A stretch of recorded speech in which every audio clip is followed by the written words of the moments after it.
Hi everyone, it's Paul Tilley and welcome to HN2100 Collective Agreement Administration. Over the course of the next 3 units, we're going to be looking at collective agreement clauses, which is an important aspect of the course. We're trying to determine what are some of the essential elements that we normally find in a collective agreement and how are those things written. So units 6, 7, and 8 deal with collective agreement clauses. We're going to start off in Unit 6 by looking at some basic clauses that are there in place in all collective agreements that recognize the union. So let's begin. So as I said, specifically in this unit, we're going to be looking at standard provisions that are normally found in all Canadian collective agreements. So it's important to understand the rationale behind these clauses or articles and be able to understand why these provisions are so important and why they're legislated to be part of all collective agreements in Canada. Here are the essential things we're going to be looking at. After completing this unit, you should be able to explain the purpose of a recognition clause and how it's framed, discuss the types of clauses that are used to protect union security and union seniority over all kinds of issues related to the union, identify and discuss the types of union membership requirements, and discuss the overall purpose of non-discrimination clauses in collective agreements. Probably one of the most powerful and most important clauses found in all collective agreements is normally found in the first or second clause of all collective agreements, and that's called the recognition clause. And essentially what the recognition clause does is it writes down a statement. And the statement is that the employer will recognize the union as the sole representative for the employees. So it's a mandatory clause in all collective agreements. It's one of the first articles found, as I say. It serves really 2 major purposes. First, to give a clear description of whom the collective agreement covers, as it describes the bargaining unit which has been certified by the Labor Relations Board, and it gives workers the right to bargain collectively over issues. Most recognition clauses will contain some sort of a geographic limit, meaning that the clause or the collective agreement covers a certain number of workers in a certain place, be it a geographic location, a single geographic location, or a closely held group of geographic locations. So if there's 3 plants, for example, 3 plants could be part of one local. I'll give you an example here of a union recognition clause. And again, I want you really to take a look at all collective agreements. And in the course, you'll notice that I've got a link there to many collective agreements. Take a look at one. Just pull one arbitrary collective agreement and see if you can find these same clauses in them clearly stated. However, for the purposes of explaining this and being able to use examples, I've selected certain key ones here. So let's begin and I'll show you one.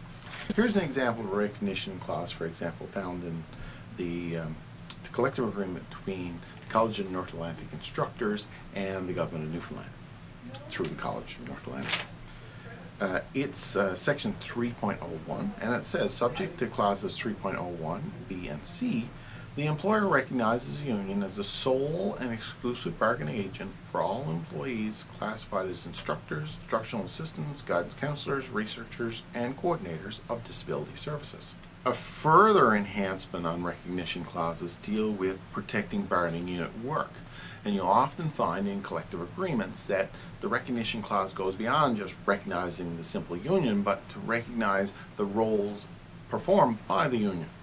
So protecting bargaining unit work is often found. So it's closely related to recognition clause and often grouped with it. And these are key provisions that ensure bargaining unit members will be allocated bargaining unit type work.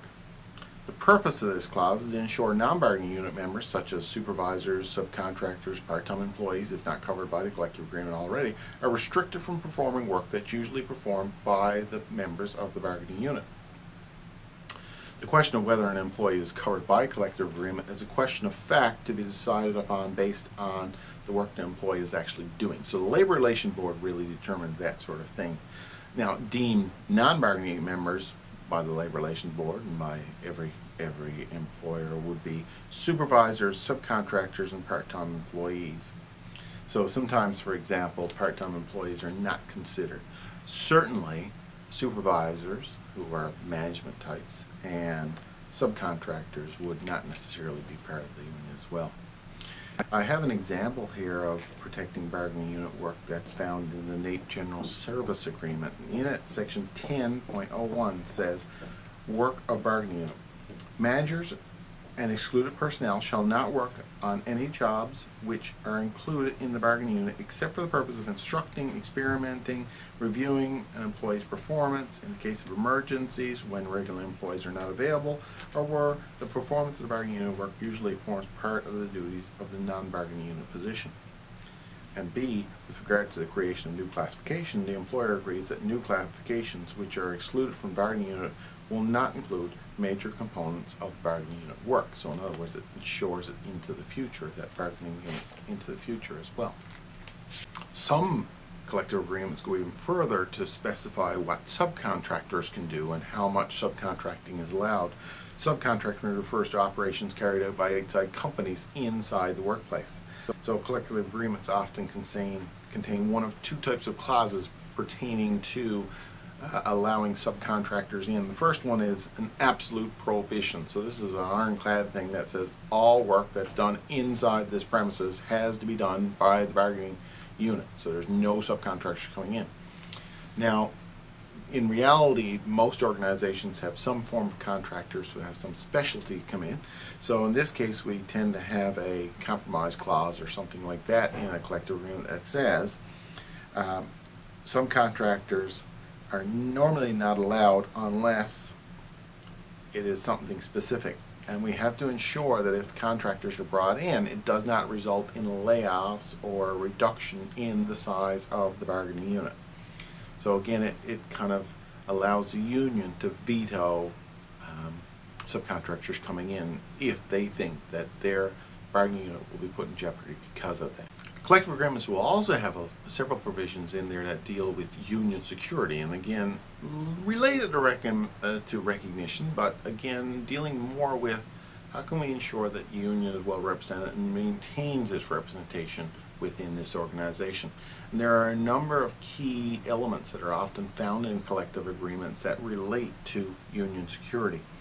And these tend to be classed into four major provisions. First of all, there's something called a check-off provision, and then there's a requirement to join a union provision, and then there's the access to employers provision, to the employer's premises, that is, provision, and finally the right to communicate with the workers provision. Let's take a look at those more specifically. So looking at the dues check-off, essentially what this is an agreement with the employer to automatically deduct union dues from the employee's check and hand those union dues over to the union. And this is what's called dues checkoff. So collective agreements contain a dues checkoff clause. Checkoff means that the employer on behalf of the union will automatically deduct union dues from the employee's paychecks. As a result of receiving the union dues, unions are able to do the types of things they do, grievances, lobbying government, these types of things that unions do. So Newfoundland is one province which has enacted legislation to ensure that union dues are collected by the employer. So here it's built into the legislation. With respect to union dues, section 87.1 of the Province's Labor Relations Act states that, except in the construction industry where a trade union that is the bargaining agent for employees in the bargaining unit so requests, there shall be included in the collective agreement between the trade union and the employer of the employees a provision requiring the employer to deduct from the wages of each employee in the unit affected by the collective agreement, whether or not the employee is a member of the union or not, which is an important point, the amount of regular union dues, and to remit the amount to the trade union immediately. So again, this dues checkoff clause written right into collective agreements in Newfoundland and Labrador. Now, with regards to whether the person is a union member or not, that I just referenced there, collective agreements often contain some requirement there too. Certain agreements will require an ironclad unionization environment, others won't. In fact, there are three basic types of what we call shops out there that exist. So that deals with the requirement to join the union. The type of shop really lays out the type of requirement that's made.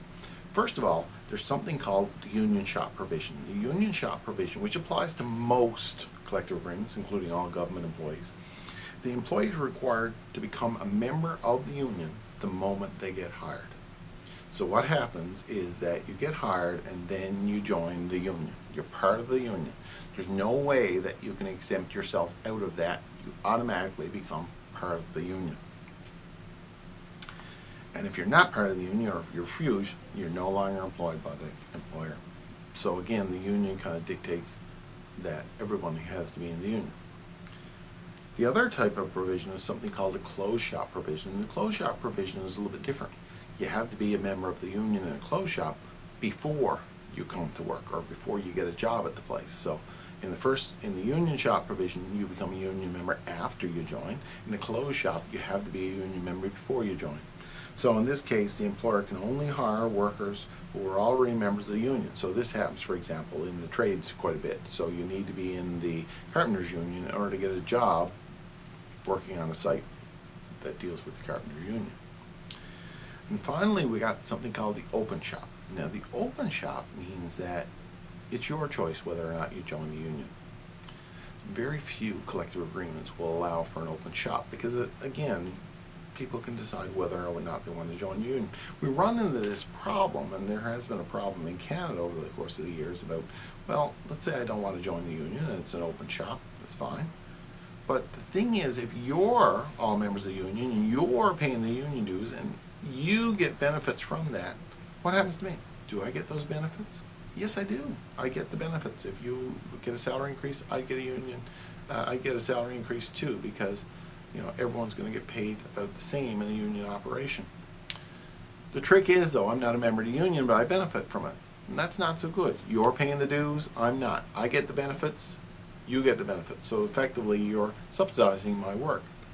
So in Canada, Justice Rand made a decision, very important decision many years ago, that basically said that even though you're not in the union, you have to pay the union dues. So if it's an open shop and you decide not to be in the union, you still have to pay the union dues.